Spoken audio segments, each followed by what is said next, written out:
오늘 우리가 읽어가는 말씀 호세아 4장 말씀입니다.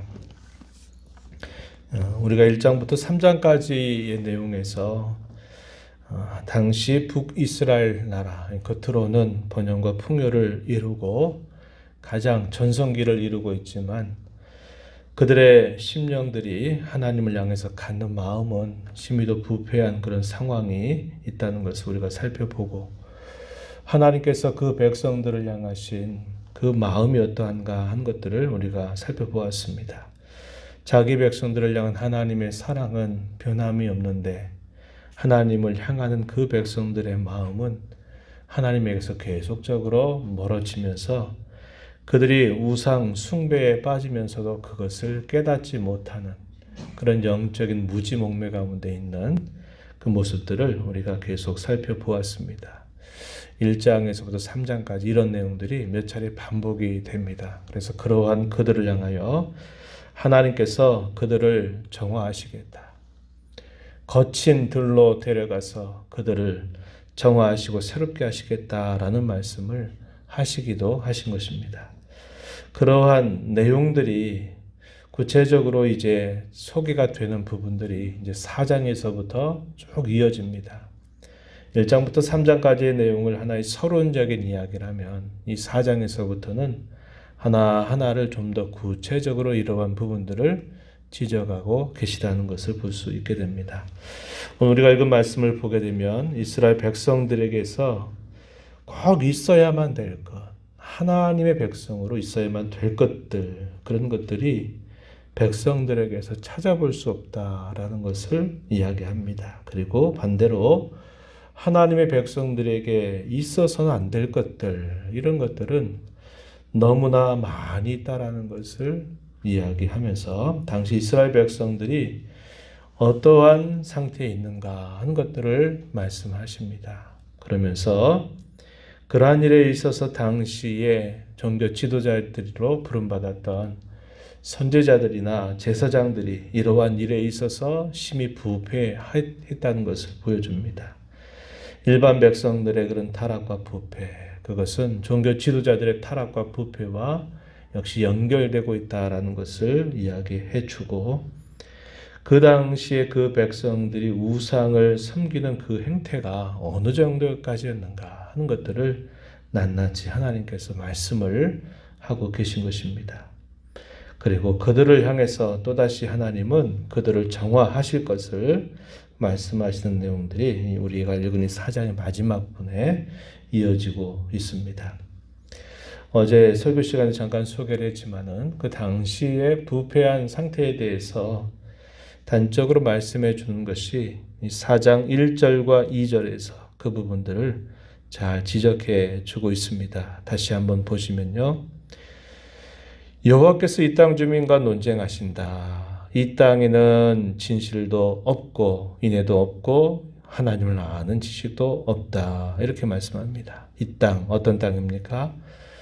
하나님께서 모든 가나안 사람들의 죄악을 이스라엘을 통해서 심판하시고 옛적에 믿음의 조상 아브라함에게 약속하셨던 그 땅을 그들에게 차지하도록 인도하신 겁니다. 그래서 그 땅은 하나님의 백성들이 거주하는 땅, 거룩한 땅, 그 땅이 죄로 인하여 더럽혀져서는 안 됩니다. 왜냐하면 하나님의 백성들이 살아가도록 기업으로 주신 땅이기 때문에 그러하죠. 그런데 그 북이스라엘이 전성기를 이루고 있는 그때에는 이 땅에 진실이 없다, 인애가 없다. 이 인애라고 하는 말은 하나님과 언약에 관계해서 하나님을 향한 사랑, 이것을 말할 때 인애라고 표현하고 있습니다.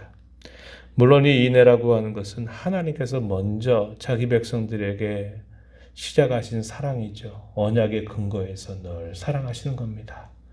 그들이 잘못되면 그들의 걸음을 고칠지언정 그들을 결코 버리지 아니하시는 하나님의 변함없이 신 사랑, 이것을 인애라고 말해요. 이 호세아서는 이 인애를 대단히 강조합니다. 그것은 오늘을 살아가는 저와 여러분에게도 마찬가지죠. 왜냐?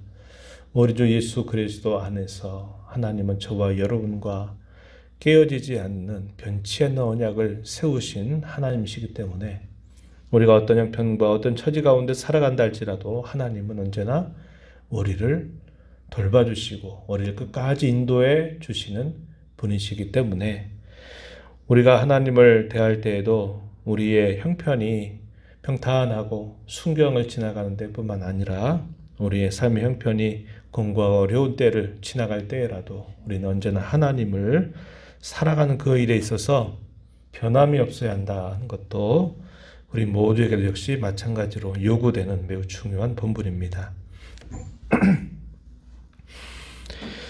하나님을 향한 사랑이 없다 이렇게 표현했죠. 또 하나님을 아는 지식이 없다 이렇게 말합니다.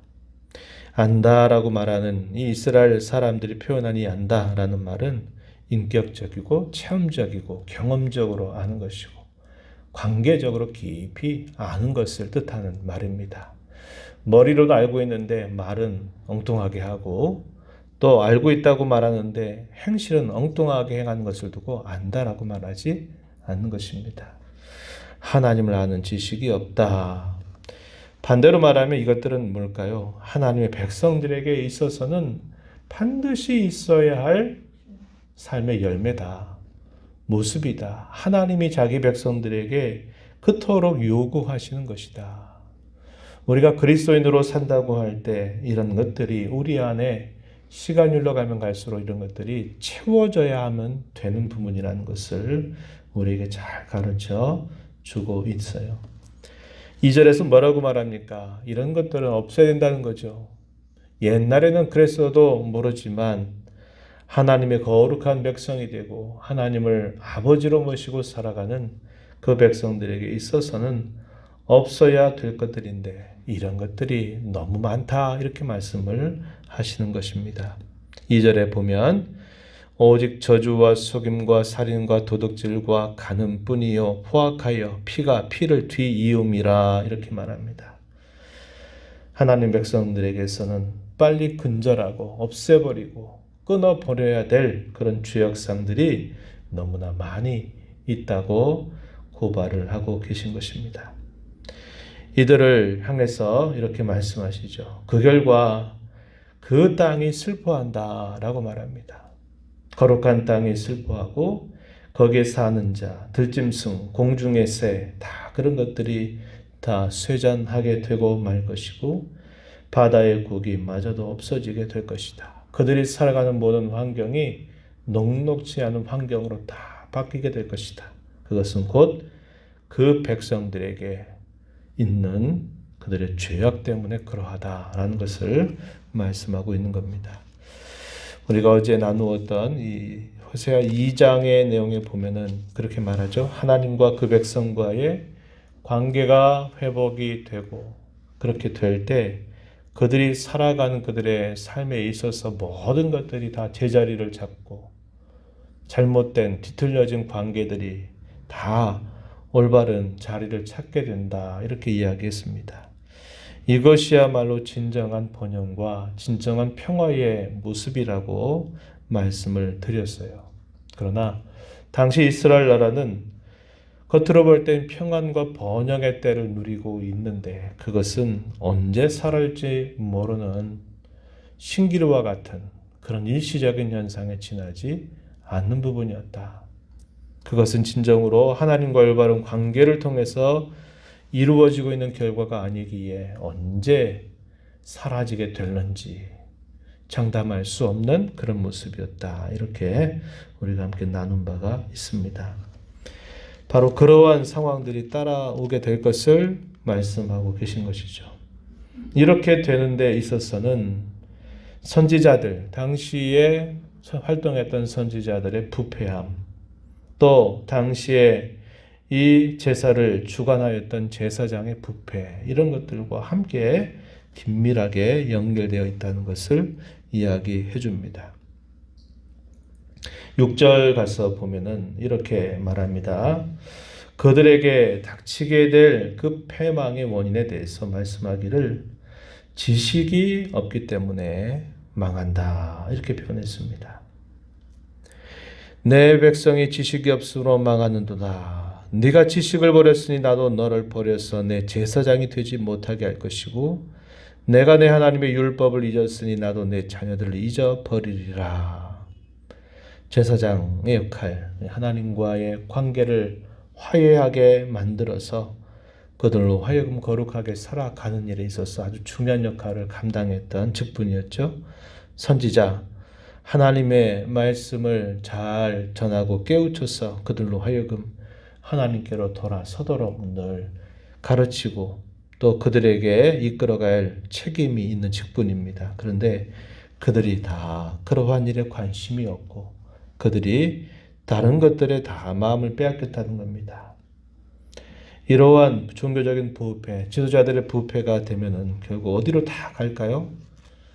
자신들의 재물, 자신들의 물질욕 이런 것들에 다 치우쳐 버리게 되고 만다는 것을 보여주고 있는 겁니다. 어제도 잠시 소개했지만 4장 7절 당시의 그 시대상을 한마디에 이 말씀으로 잘 표현하고 있다고 그랬어요. 겉으로는 번성과 번영을 이루어 가고 있는데 그럴수록 그들은 하나님 앞에 죄를 범하고 있다는 사실들을 분명하게 보여주고 있어요. 그래서 당시 이스라엘 백성들뿐만 아니라 종교 지도자들이 다 타락하고 부패한 그런 상황들을 하나님께서 구체적으로 말씀을 하고 계신 겁니다. 당시의 제사장들에 관하여 말씀하시기를 8절에 보면요. 그들이 내 백성의 속죄 제물을 먹고 그 마음을 그들의 죄악에 둔다. 제사에는 관심이 없고 소위 제밥에 관심이 있다. 그런 말이 있죠. 당시에 이 종교 지도자들이 백성들이 가져오는 그 속죄 제물, 그거 자체를 취하는 것에 관심을 두고 그들의 마음이 죄악에 빼앗겨 있는 모습들을 그대로 말하고 있다고 하는 것입니다. 이러한 일들이 얼마나 깊게 진행되고 있는가 하는 사실들을 말씀을 하고 계신 것입니다. 음행과 포도주의 마음을 빼앗겼고 나무를 향해서 묻고 막대기에게 답을 요구한다. 우상을 향해서 그렇게 말하는 거죠. 나무로 상을 만들어 놓고 그건 신이다 섬기고 그 신 앞에서 빌고 기도하고 제물을 바치는 일들을 하면 그 나무가 뭔가를 자신들에게 대답해 줄 것처럼 이야기하는 겁니다. 그걸 두고 우상이라고 그래요. 어리석은 상이다 이 말입니다. 그런데 당시 사람들은 뭐라고 생각합니까? 그게 진짜 신이다 생각하고 그 나무로 만든 형상 앞에 그 앞에서 제물을 드리고 제사를 드리고 이교도의 이런 행식들을 많이 따라하고 있다는 것을 보여주죠. 종교적인 타락과 부패, 또 도덕적인 타락과 부패가 종교라고 하는 이름 아래 그런 것들이 다 합리적으로 받아들여서 너나 할 것 없이 다 간음하고 또 부패한 모습들을 나타내고 있다고 이야기해 줍니다. 12절, 13절 가서 보면은 그런 말씀들을 이야기하고 있어요. 12절 하반절 보면 이는 그들이 음란한 마음에 미혹되어 하나님을 버리고 음행하였습니다. 13절에 그들이 산꼭대기에서 제사를 드리며 깊은 산 작은 산 위에서 분향하되 참나무 버드나무 상수리나무 아래에서 하니 이는 그 나무 그늘이 좋음이라. 너희 딸들은 음행하며 너희 며느리들은 간음을 행하는도다. 이 여인들만 문제가 아니라 심지어 남자들조차도 더 심각한 상태에 있다라고 이야기합니다. 14절 하반절에 보면 이는 남자들도 창기와 함께 나가며 음부와 함께 희생을 드림이니라. 이교도의 제사에는 이런 성적인 타락을 정당화하면서 그렇게 하는 일들을 아무렇지도 않은 것처럼 마땅히 해야 될 것처럼 그렇게 여겼는데 당시 하나님의 백성들이 그렇게 하고 있다고 이야기합니다. 그들을 향해서 비유적인 한 가지 말로 표현하는 말씀을 보면요. 16절에 보면은 완강한 암소와 같이 완강하다 이렇게 말합니다. 고집센 암소 여러분 아시죠? 우리 나이 있으신 분들 아시겠지만 얼마나 그 고집이 강합니까? 당시에 이스라엘 백성들이 마치 완강한 암소와 같다. 이렇게 말씀을 하고 계신 겁니다. 뒷부분에 끝부분에 가서 보면은 그렇게 말하죠. 당시 북조 이스라엘을 이야기하시면서 우상과 연합한 나라다 이렇게 표현을 하기도 했습니다. 17절에 에브라임이 우상과 연합하였다. 그대로 내버려 둬라. 이렇게 말씀하실 정도로 당시의 그 부패한 모습을 보게 되는 것입니다. 오늘 저와 여러분 이 말씀을 보면서 오늘날 우상이라고 하는 것은 고대 시대처럼 이렇게 보이는 것처럼 나타난 것이 아니라 우리의 마음을 깊이 돌아보고 되새겨보면 우리의 마음이 온갖 우상들을 제조해내는 공장과 같다 이렇게 말해줍니다. 하루를 살아가면서 순간순간 우리 마음속에 일어나는 많은 생각들이 하나님 외에 다른 것으로부터 무엇인가를 찾고 만족을 얻고 애를 쓰려고 하는 모습들, 하나님의 뜻과 마음은 별로 관심도 두지 않고 내 생각과 내 마음대로 행하고자 하는 그런 순간적인 많은 생각들, 이런 것들이 우리 마음속에 늘 있다는 것을 우린 너무나 잘 알고 있습니다. 하나님께서 저와 여러분에게 예수 그리스도 안에서 베풀어 주신 그 변함없는 사랑, 깨어지지 않는 언약으로 저희들을 사랑하시는 것처럼 우리가 특별히 마지막 시대, 공경의 시대를 살아가고 있는 중에 우리의 마음을 하나님 앞에 늘 살펴서 우리의 마음이 다른 것으로 향하지 않도록 하나님만이 내가 오직 섬기고 경배하고 사랑해야 될 유일한 분인 줄 알고 하나님만큼 다른 것들을 생각하지 않도록 우리 마음을 잘 단속하면서 하나님을 잘 섬겨가는 결단과 다짐이 오늘 저와 여러분에게 반드시 필요하다는 것입니다. 이 하루 이 한 주간을 살아가신 여러분, 이러한 하나님의 마음을 잘 알아들이고 우리 마음을 잘 단속해서 하나님을 중심으로 섬겨서 우리에게 있어야 될 것들은 잘 만들어가고 우리에게 없어야 될 것들은 빨리빨리 제하여 버리는 복되고 거룩한 삶을 살아가는 모두가 되기를 진심으로 바랍니다. 하나님 아버지, 이 새벽을 깨워서 또 저희들 주께로 걸음을 인도하시고 오늘도 말씀과 찬양과 기도로 또 이 하루를, 이 한 주간을 살아가게 해주심을 감사합니다. 겉에는 아무런 문제가 없었습니다. 번영과 풍요를 이루었는데 그 번영과 풍요가 하나님과 관계에서 주어지는 좋은 복이 아니라 언제 사라질지 모르는 그러한 불안한 것이었음을 저희가 살펴봅니다. 그것은 그들에게 모든 것들을 주신 하나님, 그들을 변함없이 사랑하신 하나님의 마음을 외면하고 자기 생각대로 자기 마음대로 자기 하고 싶은 대로 살아감으로 당시의 모든 거짓된 신들의 마음을 빼앗겨서 살았던 그들의 모습을 저희가 살펴보았습니다. 오늘 이 마지막 시대, 이 공경의 시대를 살아가는 저희들에게 오늘도 변함없이 저희들을 사랑하시는 하나님을 저희들이 깊이 알고 저희 마음이 하나님 외에 다른 것에 마음을 빼앗기고 다른 것에 치우치지 않도록 저희 마음을 잘 단속하여 주시고 하나님을 깊이 알고 섬겨가기를 다짐하며 또 저희들이 흩어진 삶의 자리에 힘써가도록 도와주시기를 간절히 바랍니다. 은혜의 보좌 앞에 나와서 아버지 은혜를 간절하게 구하는 모든 심령들의 간구를 기교를 주시고 응답해 주시기를 바라며 예수님 이름으로 기도하옵나이다. 아멘.